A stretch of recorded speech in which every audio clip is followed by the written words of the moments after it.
Assalamualaikum warahmatullahi wabarakatuh. Selamat pagi kepada Ibu Ade Siti Haryanti, SPD MPD, selaku dosen pengampu mata kuliah Bahasa Indonesia. Saya di sini ingin mempresentasikan hasil tugas besar saya mengenai ragam bahasa Indonesia. Apa itu ragam bahasa? Ragam bahasa adalah bentuk bahasa yang berbeda-beda menurut pemakaian yang disesuaikan dengan faktor-faktor seperti topik, tujuan, hubungan antara pembicara dan lawan bicara, serta situasi komunikasi. Faktor-faktor apa saja yang mempengaruhi ragam bahasa Indonesia? Yang pertama ada faktor medium, yaitu sarana atau alat yang digunakan untuk menghasilkan bahasa, misalnya lisan atau tulisan. Ada juga faktor tujuan, yaitu maksud atau niat yang ingin dicapai oleh penutur atau penulis dalam berkomunikasi, misalnya informatif, persuasif, atau kreatif, atau rekreatif. Adapun faktor situasi, yaitu kondisi atau keadaan yang melingkupi proses komunikasi, misalnya formal atau informal, resmi atau tidak resmi, santai atau serius. Ada juga faktor hubungan, yaitu tingkat kedekatan atau jarak sosial antara penutur atau penulis dengan mitra tutur atau pembaca. Misalnya, kita ini akrab atau asing, hormat atau sejajar, superior atau inferior. Dan juga ada faktor latar belakang, yaitu ciri-ciri pribadi atau kelompok yang dimiliki oleh penutur atau penulis dan mitra tutur atau pembaca. Misalnya dari usia, jenis kelamin, pendidikan, pekerjaan, agama, etnis, dan juga daerah asal. Ragam dalam bahasa Indonesia dilihat juga dalam situasi pemakaiannya dan juga situasi mediumnya. Apa sih situasi pemakaiannya? Situasi pemakaiannya seperti ragam bahasa formal, ragam bahasa semi formal, ragam bahasa non formal, dan juga situasi mediumnya seperti ragam bahasa lisan, ragam bahasa tulis. Bagaimana cara kita membedakannya? Pembedaannya itu dari pokok madala yang sedang dibahas, hubungan antara pembicara dan pendengar, area atau lingkungan pembicara terjadi, dan juga situasi ketika pembicara dilakukan. Ada juga ragam bahasa lisan. Apa itu ragam bahasa lisan?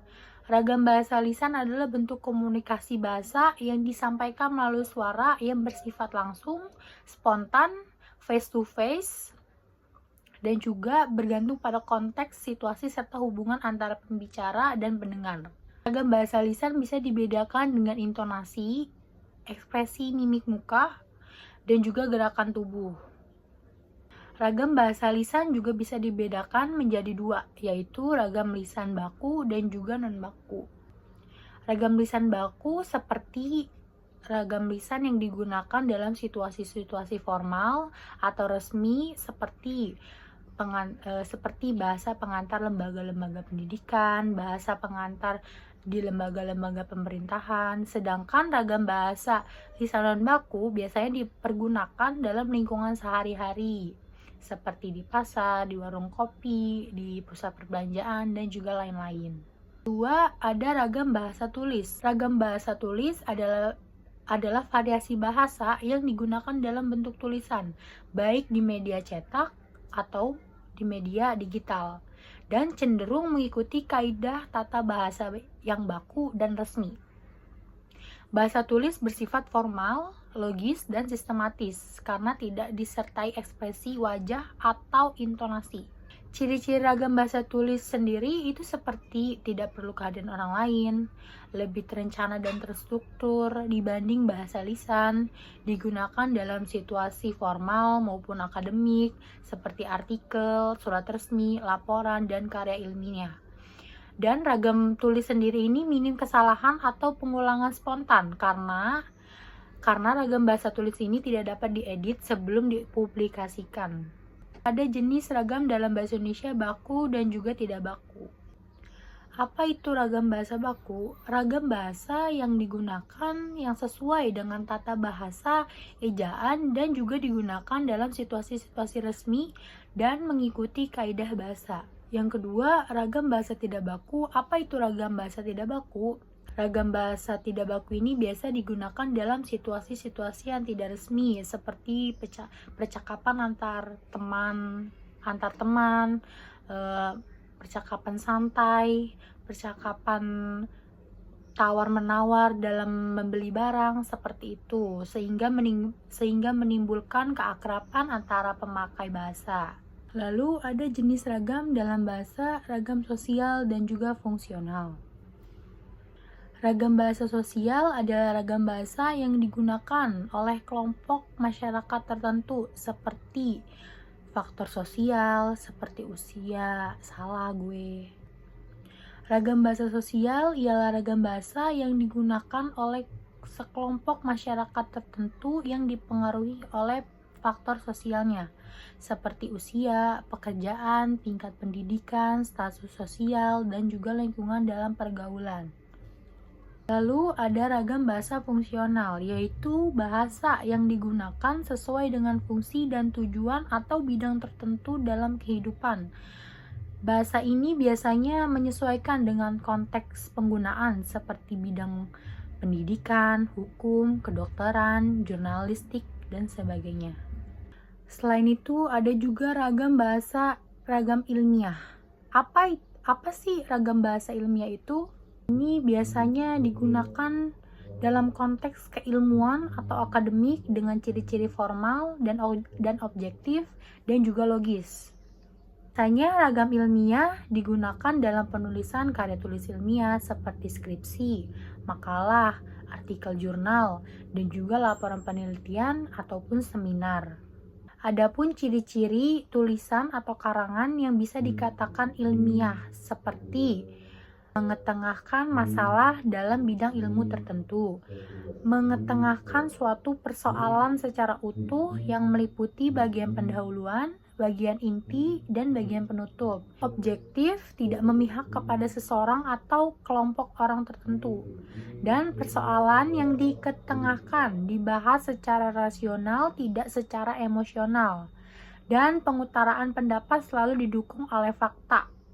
Alur pemaparannya selalu sistematik dan runtut, tidak berantakan. Adapun ciri-ciri ragam bahasa ilmiah. Yang pertama, cendekia atau bersifat cerdik merupakan salah satu ciri ragam bahasa ilmiah yang menandakan ragam bahasa ini digunakan sudah tepat sehingga informasi tersampaikan dengan baik, lugas dan jelas, yaitu bahasa yang digunakan mampu menyampaikan informasi dengan jelas dan tidak bermakna ganda. Yang ketiga, bertolak pada gagasan, yaitu penyampaian informasinya didasarkan pada gagasan utama atau tidak bersifat subjektif. Yang keempat, formal. Bahasa yang digunakan dalam ranah ini bersifat formal dengan menggunakan kosakata baku yang sesuai dengan EYD dan PUBI. Yang sesuai dengan pedoman EYD atau ejaan yang disesuaikan, dan juga PUEBI, pedoman umum ejaan bahasa Indonesia. Dan juga objektif. Ragam ilmiah ini harus bersifat objektif. Bahasa atau ungkapannya yang digunakan tidak bersifat subjektif. 6. Ada ringkas dan padat. Bahasa yang digunakan seharusnya tidak berbelit-belit sehingga informasi dapat lebih dipahami oleh pembaca. Juga yang ketujuh, ada konsisten. Konsisten dalam penggunaan unsur-unsur kebahasaan seperti kosakata, tanda baca, dan ejaan. Dan ejaan itu sendiri harus konsisten. Lalu apa sih bahasa Indonesia yang baik dan benar itu? Bahasa yang baik adalah bahasa yang mempunyai nilai rasa yang tepat dan sesuai dengan situasi pemakaiannya. Dan juga bahasa Indonesia yang benar adalah bahasa yang mengandung kaidah yang benar yang sesuai dengan ejaannya. Sekian yang saya sampaikan tentang ragam bahasa Indonesia ini. Mohon maaf bila ada salah kata yang saya sampaikan. Sekiranya, terima kasih. Wassalamualaikum warahmatullahi wabarakatuh.